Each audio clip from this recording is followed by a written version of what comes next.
আসসালামু আলাইকুম। আজকে রান্না করব ক্যান্টোনা। প্রথমে তেল গরম করে দিয়ে দিলাম পেঁয়াজ কুচি। পেঁয়াজটা একটু হালকা বাদামি করে নিব। আজকে আমি ইনফ্রারেড চুলায় রান্না করছি। সাধারণত আমি ইনফ্রারেড চুলায় রান্না করি সব সময়। এটা নিয়ে আরেকটা অন্য একটা ভিডিও করব। এই যে পেঁয়াজটা বাদামি হয়ে গেলে তারপরে দিয়ে দিব লবণ, তারপরে দিয়ে দিব রসুন বাটা। আমি সাধারণত টুনা ফিশে আদা বাটা দিই না, আমার বাসায় পছন্দ করে না। তারপর দিলাম হলুদ গুঁড়ো, মরিচ গুঁড়ো, একটু নাড়াচাড়া করে দিয়ে দিব পানি কষানোর জন্য। তারপর দিয়ে দিব ফ্রোজেন টমেটো। এই যে এটা টুনা ফিশ, এটার ভিতরে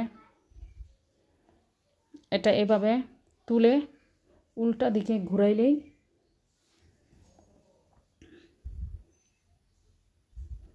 আলতো করে চাপ দিয়ে খুললে, এভাবে টান দিলে এই যে খুলে যাবে। এটা সবটুকু দিয়ে দিব।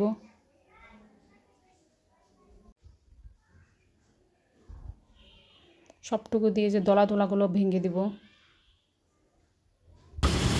কষিয়ে ভালো করে ভেঙে দিয়ে দেবো ঝোলের জন্য পানি। এটা একদম মাখা মাখা হবে, ভুনা ভুনা হবে, তাই অল্প পানি দিলাম। ঢাকনা দিয়ে ঢেকে দিব। মাঝে লবণটা চেক করে নিব এবং দেখব হয়ে গেছে নাকি না। আরেকটু হবে, আরেকটু তেল ছাড়বে। আবারও ঢেকে দিব। 1-2 মিনিট রাখার পরে দেখব আবার হয়ে, এই যে তেল ছেড়ে দিয়েছে, হয়ে গেছে আমার টুনা মাছ। এখন ধনে পাতা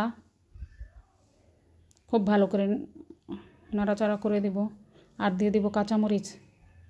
এভাবে বাসায় রান্না করে দেখতে পারেন, অনেক মজা হয়। আল্লাহ হাফেজ।